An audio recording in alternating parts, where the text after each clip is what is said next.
And joining us now is the head coach of the Crimson Tide. Nick Saban is joining us as Alabama's making its way to Pasadena for the national championship game. Nick, you said after the Florida game you really didn't mention the national championship game to your team because they knew. How do you plan to turn their attention and their focus to Texas now after the big win over Florida? Well, I drew a line on the board today, put the SEC championship game, drew a straight line all the way across the board. There's 32 days of the national championship game, and, you know, the best way to get from here to there is a straight line, and that's everybody doing what they need to do to play their best football game when we get to the national championship game. You know, great moments create great opportunities, and our team has certainly created a tremendous opportunity for itself, and Texas is a great team. And, you know, I don't know why you guys have to seem like you got to make somebody Goliath and somebody David in every one of these games, all right, and then it's a psychological advantage or disadvantage of somebody. Texas, I mean, they got a great football team. I mean, they got the best quarterback in the country probably in terms of statistics, and might win the Heisman Trophy, and probably has as good a chance as anybody to win it. And, you know, Nebraska played a really good defensive game against them, and all of a sudden, you know, and our team played great against Florida. I was so proud of the way our team competed and played in the game.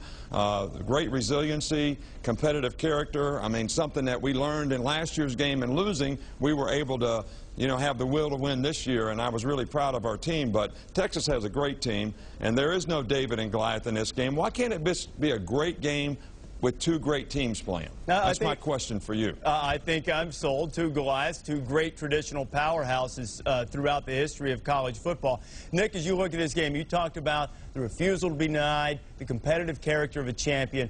What are the tangible things that happened on a field that shows a coach that message has gotten through to his players? Well, in last night's game? Are you talking about last night's game? In any last night's game or at any time? Well, I think all year long this team has always been able to make the plays they needed to make to win the game, whether it was the end of the Tennessee game or winning the Auburn game with a great drive at the end of the game. And there were numerous plays last night, whether it was a punter getting James on the ground, Trent Richardson making 6 yards when he should have lost 2, great effort by Mark Ingram on a screen pass, defensive players chasing Tebow around. I mean, there's a lot of examples that, you know, there's a lot of commitment on this team to a standard of excellence to be the best that they can be, and their will to win was, I think, extraordinary and extraordinarily exemplified in last night's game. Nick Luholtz, when I talked to you this summer, you were very, very high on your quarterback, Greg McElroy. And yet at the same time, he had never played a football game, but you just said you had great confidence in him. And he has just performed brilliantly down the stretch. Has he even surprised you? No, he didn't surprise me because Greg's a bright guy. He's smart. He's got a willingness to take what the defense gives him. He makes good choices and decisions. He takes care of the football.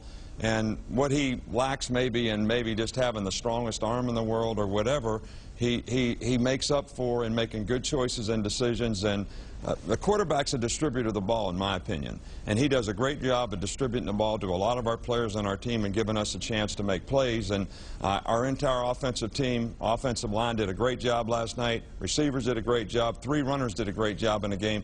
That was a fine of overall offensive performance, as I've seen for a long time against a very good Florida defense. And of course, Greg had a lot to do with that because he distributed the ball to all those players, got us in the right plays.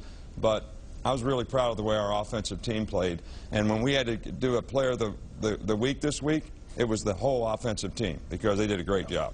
A good move. Coach, Mark Ingram has been sensational all season long, running through SEC defenses week in and week out, but he saved arguably his best performance for last night against a marquee SEC defense in Florida. After Colt McCoy's struggle, 3 interceptions, in your eyes, does Mark Ingram deserve the Heisman Trophy? Look, Mark's done a great job for our team. He's a great player. He's a great competitor. He's got a great running style, and he's had great production this year. You know, it's hard for me to make comparisons to Mark with other players, and it's really unfair for you to ask me to do that when I don't see all these other guys play all the time unless we play them. I think Mark's one of the best players on our team, and our team is one of the best teams in the country, and he's done a fantastic job. And I'd love to see our players, any of our players, get all the accolades and awards that they possibly can and deserve, and Mark's done as good a job for our team as any player ever has for any team that I've coached. Coach, what corrections did you make in your special teams, particularly your kickoff coverage? Because in this game, you didn't give up any big plays, all solid plays, all great coverage against Florida. Well, the first thing I did was I called Lou. He didn't tell you that? For me doing these Dr. Lou things, I called Lou and said, Lou, you're always a great special teams coach. How can we better cover kicks? And he said, have 3 safeties. So what we did was we actually created ways where we changed lanes so that we had different levels in our kick coverage, and it's really helped us in the last 3 or 4 games of the season. He always says 3 safeties, Nick. Every time we see a kickoff return, we ask him, we say, how many safeties, Coach? He immediately says 3 or 1, and they made a mistake. But not only 3 safeties, you got to keep it inside and front. I got that leverage. I got all 3 coaching points, Lou. I got them all.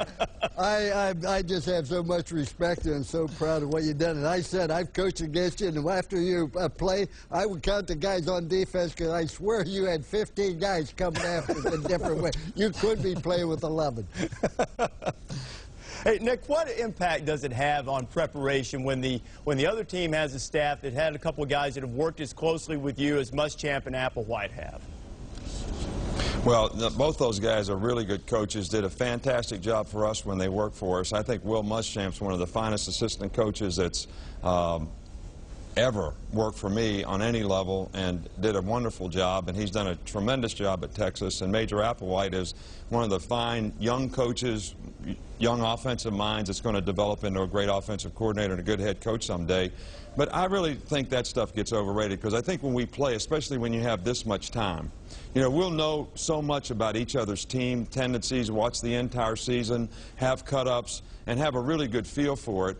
And I just think that in a game like this especially, that might get a little bit overrated, although those 2 guys have done a fantastic job. But we also know how they think, too, so it kind of goes both ways. Hey, Coach, it's Herbie. Whether you like it or not, you think the 4 or 5 of us are giving a David versus Goliath? It is going to get big time in the next 30 days. But you're the king of dealing with things and getting your team to spin it in a direction where they're not going to show up unprepared as far as the mental makeup. So what can you do if you take us out of the scenario? And every magazine and every television show does talk about Bama against the Texas team that we all watched last week. What do you do to talk about that? Well, I just think that the players have to understand, and this is no disrespect to the media. I love you guys. You do a great job of helping our players get all the positive self-gratification they deserve by the attention that you give. But we can't get set up. Our team can't be set up by you guys making them think Texas is not a great football team, and this is not going to be a great football game. I mean, it makes for good news, but that's not the way it is, guys, and our players need to understand that every time they hear that, every time they see that, they're being set up. And make sure you have the proper respect for the opponent that you're going to play, because when you play in a championship game, I don't care if it's the SEC championship game or a national championship game, you can rest assured the other team is pretty good, they know how to win, and they want to win that game. So you better have the kind of intangible attitude to not be denied in terms of what you want to accomplish, or you're going to have problems. Nick, we thank you so much for spending time with us. I look forward to seeing you in Pasadena, and good luck. All right, thank you, guys. All right, Nick Saban coaching us up, too. I never built up the other team. Hey, Herbie, you've been coached up, dog. Hey, you've been coached up. I'm ready We'll see to where those Gators wind up in a BCS game coming up in a bit.